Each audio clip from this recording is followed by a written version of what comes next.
My story of working at the supermarket was like Cinderella's story in a way, because of the way I was outcasted by work colleagues and used to pick up their slack while they stood around gossiping. Every job I've ever worked at in my past life, the work colleagues made me do all the cleaning and gross jobs, which was unfair. At the supermarket company that I worked for at 9 years, which I also transferred store during that time working with the company when I moved to Victoria with my ex. At both supermarkets, working for that company, I was made to do all the rubbish, cleaning, front-end jobs, and pretty much everything involved with working in the front-end service department, even in other departments too. They would all make me do all the jobs while they relaxed. I had to do all the gross and strenuous jobs. Every supervisor in every department bullied me by putting me down no matter how great I was, and didn't send me on my breaks. They made me do everything while they stood around wasting time with other lazy co-workers who also got paid more than me too. Supervisors and co-workers took credit for my hard work. When the area manager came to visit, they told the managers that they got everything done when I was the one doing all the hard work. I remember that happening at both stores. It was like a pattern that repeated itself. People took advantage of my work ethic and pushed me to the limit. There were a few times the store managers would talk to my supervisors about offering me a new position. The supervisors sabotaged my opportunities because they didn't want to start doing some real hard work if I left the department. They put me down, saying I wouldn't be a good fit for the opportunities. I found out through gossip and felt so angry. That happened a few times for different positions I could have been given. People that took away my opportunities. There were a few times I would send myself on my break because they would pretend to forget or make me go last after everyone else, also close to the end of my shift. Some supervisors would even cross me off the breaks list to say that I went on my break when I didn't. A few supervisors yelled at me for going on my break, but let other people go whenever they wanted. They let other co-workers take extra long breaks too, but called me on the PA system if I took an extra minute or two. What got to me emotionally is lazy co-workers became supervisors, and I never got offered to be put on a supervisor officially, even though I had experience with everything and I knew every department. Lazy people got all the promotions and everything. The department managers would also make new employees a supervisor with full-time hours. They had no experience and they used to ask me what to do. I wanted full-time and was asking for full-time hours for a long time, so it got on my nerves when they were promoted only a few weeks after working there. I drove home once on one of my 10-hour shifts after 9 hours because I was working all day and it was busy and I was exhausted and I hadn't been sent on any of my breaks that day. I was angry, so that's why I left. They let me starve without lunch. I got yelled at my supervisor the next day for just leaving like that. After that incident, the supervisor sent me on my lunch breaks, but still often didn't send me on my tea breaks. Sometimes when I was about to go on breaks, I would put my sign up, my close sign. My supervisors said, "Your break starts when the close sign is up." But sometimes customers ignored my sign and made me scan their shopping. I missed out on my tea breaks because of that, which was frustrating. The stress from working there made me overeat, which contributed as another factor of me putting on weight. The store managers purposely put me in the front end department, even though I had outstanding work ethic and I loved bakery and deli. I could do every department, even the invoice and pay office. I asked the managers often if I could change departments. They kept saying they would organize something, but they never did.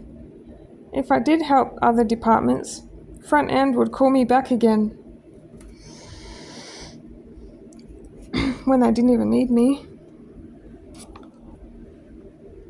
I improved all the departments I worked in when I was put in there.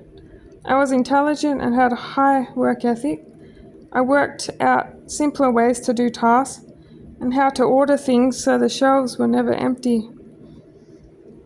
At the second store, after transferring, one time I cut my arm on the customer bin outside the store because it was dangerous and awkward to change liners without hurting yourself.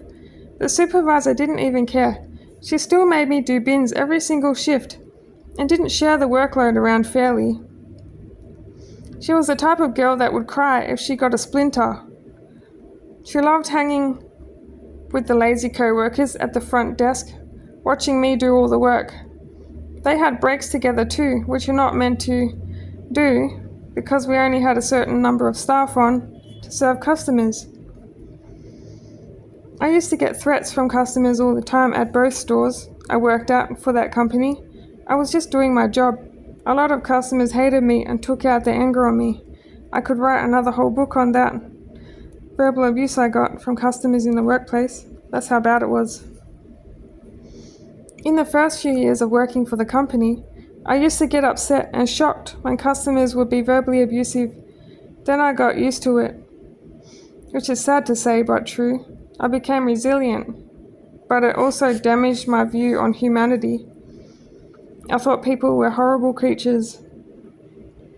One bad experience I had with a customer was one time I put bread on top of his eggs. That's how I was trained to pack shopping. The customer waited for me outside for when I finished my shift and threatened to kill me.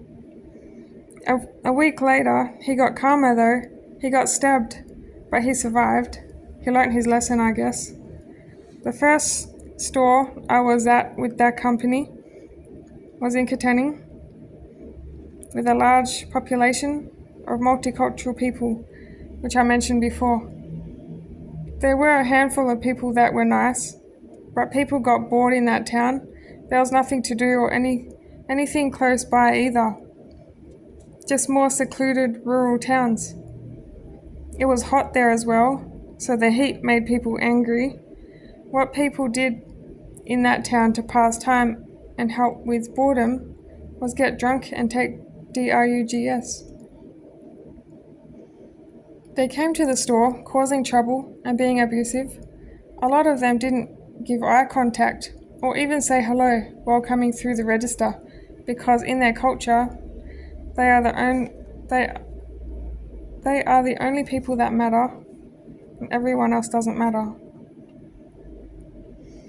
One day, I got so sick and tired of one lady coming into the store, stealing, and walking out with bags of meat, hair dye, electronics, and vitamins that I asked to check her handbag.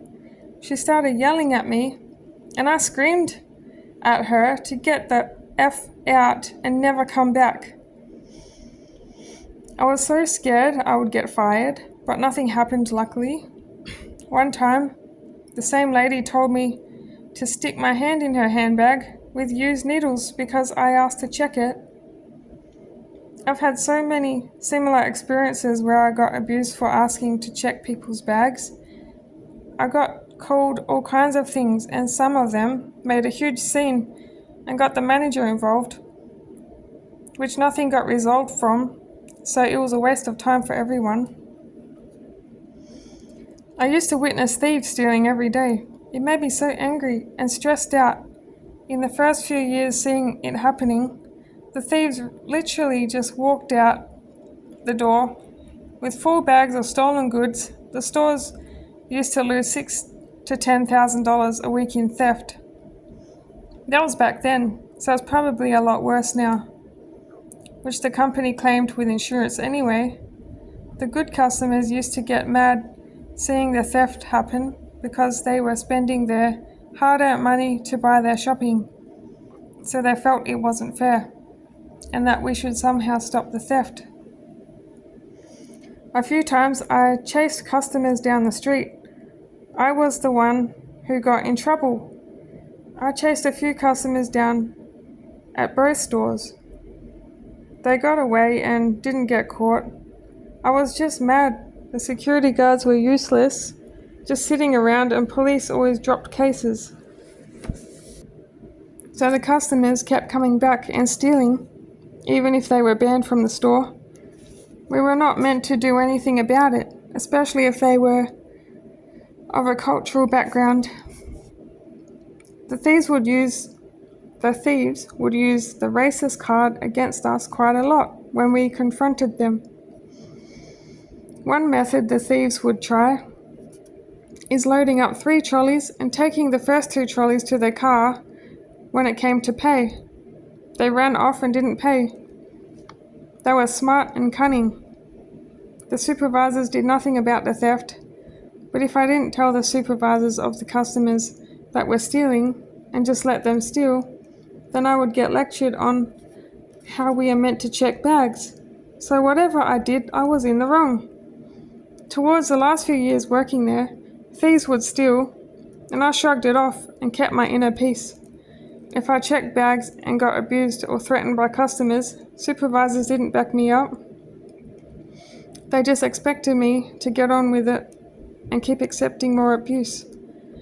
I stopped asking to check bags and only did it if the supervisor told me to. I would only ask a few customers until the supervisor became busy or forgot. Near the end of my 9 years employment with the company, 3 months before I left, I stood up for myself and said no to doing the bins and cleaning that I had been doing for the whole 9 years. Because lazy co-workers would just stand around, and I had enough. I got to a point where I didn't care. I was checked out emotionally and physically. I had to keep saying no, I won't do the front-end jobs, because they were still manipulating me into doing the jobs. They literally all turned against me, giving me evil eyes, because they had to do some actual work and clean up rubbish, put mats up, and clean the registers. Same in the deli. I made sure that I wasn't the one doing everything by myself anymore. I started doing the bare minimum and left on time, even if things were not finished. It felt good watching other people do some work for once. They gave me the evils while doing the rubbish and cleaning by staring me down. They would complain too. I was thinking in my head, now you all know what it's like to do some work. They would be passive-aggressive and take way too long to do one simple job and purposely miss bins and not clean properly. They were all angry and resented me. One colleague took one bin out at a time to the back to empty the bins just because they were having a tantrum. They were trying to make me cave into their manipulation and trying to make the supervisor think that they couldn't do the task so that the supervisor would make me do the jobs again. They treated me the same way with all the front-end jobs, the drinks cages, putting stock back on the shelves, and filling front-end confectionery.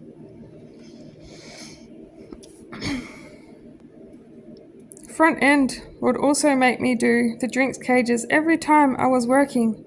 Other staff would fill the drinks wrong, and I would get blamed. Also, I always had to bust my back trying to fix their mistakes. The other staff who filled drinks left a mess out the back, and the cages were unorganized. The staff would also leave all the new drinks out the back and not fill them because they waited for me to do it. Some staff would just take a basket and grab a few drinks to fill the front fridges, which was a waste of time. It was double handling as well. The supervisors filled the drink fridges sometimes, but were so lazy about it, they put any drinks in the wrong spot, creating more work for me. Instead of adjusting counts for empty spots, they would just flip the ticket over and put random drinks in a spot. The thing which made me mad is the missing drinks were usually out the back on a cage. They were just lazy and didn't want to do some manual labor to get them. They probably didn't want to break a nail. Lazy and weak princesses. Even the guys were just as bad though. When I eventually did get deli shifts, front end had the audacity to make me leave deli and serve customers every shift, even though there were front end staff standing around gossiping or hiding at the end registers with the light off. I ended up ignoring their calls over the PA system. I got so sick of their mind games. When I did help front end out, I would put my close sign up, turn off my light, and customers kept coming to my register. The supervisors were sending them to me on purpose. Once I had my sign up and the customer unloaded, I just walked off and went back to deli because there were empty registers with employees waiting, acting like they were shot. The employees even put trolleys near their registers to look shut so that I would have to serve. During the first wave of C.O.A.T, I copped the most verbal abuse from customers and staff I've ever experienced. There was intense anger and fear in the air. I couldn't believe that people turned into wild, greedy animals, fighting over toilet paper, pasta, flour, rice, yeast, and canned veggies. I literally had to just take stuff from people's trolleys if they were going over the limit while they weren't looking. I couldn't deal with any more abuse and confrontation. That's why I took it out of their trolleys. I suffered panic attacks and I didn't want to trigger an attack. That's why I tried to keep inner peace by taking over limit items when customers weren't aware. Also, during the first lockdown, I had a lot more shifts and copped more abuse from customers and rude staff because of the number of hours I spent there. I didn't have any fear in the pandemic. I knew things would get better and I trusted God to provide for me if I ran out of anything. I didn't become desperate like most people. I stayed in a good and stable energy. During the first pandemic, there was a worldwide mask shortage, and at that time I was learning how to sew because I wanted to make an online handmade clothing business. I started making masks and selling them to staff and customers. I made about $2,000 profit from masks, but it was a lot of hard work and it was time consuming. The manager at the retail store got me to make bundles of masks that he could give to co-workers. He bought me a hair straightener and a Fitbit watch, using the store credit card as a payment for the masks. He kept putting off rewarding me, though, because he didn't want me to have anything for my hard work. He wanted to use me and get free masks. I'm glad by then I knew how to stand up for myself and kept asking for the straightener and watch. He also kept avoiding me from guilt, so he had to buy the items so that he could come to work without avoiding me. When I finally got the watch and straightener, I was so proud. I was happy that I could help the community by sewing masks. I also came up with the best method for the most comfortable fit ever. I sold masks to customers too. It was short-lived business success due to supply and demand. On my last day working at the company, it was time for me to go home and the lazy supervisor ignored me. He was so disorganized with staff. It's unbelievable. I just didn't understand how he was put in that position. He had no time management skills or anything. My last shift in the self-serve, and I ended up putting my coat up on the hanger and walking away to sign off. He tried calling me back, but I kept walking. He used to be mean towards me and made me be in the self-serve for all my whole shifts, just walking in circles, and I had to ask to go on my breaks because he forgot about me. We were meant to get rotated every 2 or 3 hours with another staff member. This occupational health and safety rule didn't apply to him. A few times I felt like fainting because I had no mat to stand on and was constantly walking in circles. In the last couple of months while working there, I had a few deli shifts, which I was grateful for because I hated front end. The bad thing is, the deli got a new department manager, and she was a narcissist bully. She was the evilest woman I have ever met in my past life. The new deli manager used to grab me by the shoulder, throw me into the cool room, and tell me to start sweeping. Also, she would undo everything I just wrapped and make me redo it for no reason. She would hover around me, analyzing everything I was doing, trying to put me down and make me cry. She told me to do 3 things at once and set unachievable expectations for me to complete in a short amount of time, which was unrealistic. Then she would ask why it wasn't all done. Also, she would just put me on the roster for deli and not tell me, then yell at me for not coming to my shift to make me look bad. Sometimes she rostered me on without telling front end, and they had fights between each other because of the bad rostering. I think she was just trying to sabotage me to get out of there because she didn't like me.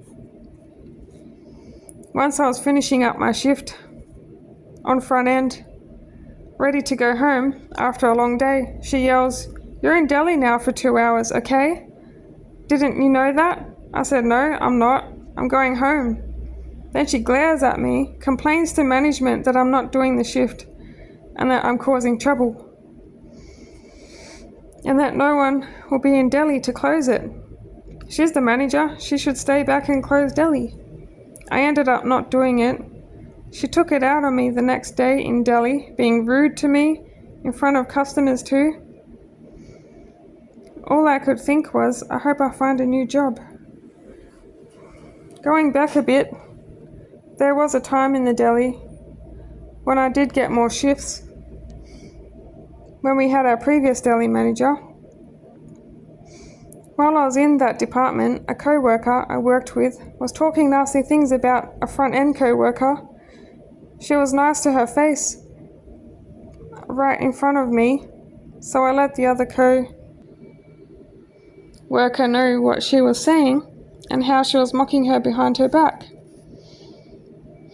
I learnt fast not to ever let someone know that another person is mocking them behind their back, because they ended up ganging up against me and they became even closer friends and I became their enemy. The next day I let the front end co-worker know what the deli co-worker was doing. The co-worker in the deli sent me a whole page message abusing me for exposing her behaviour. She blocked me on social media, and she tried to get me fired too by complaining to my boss, but it backfired because the manager didn't really care.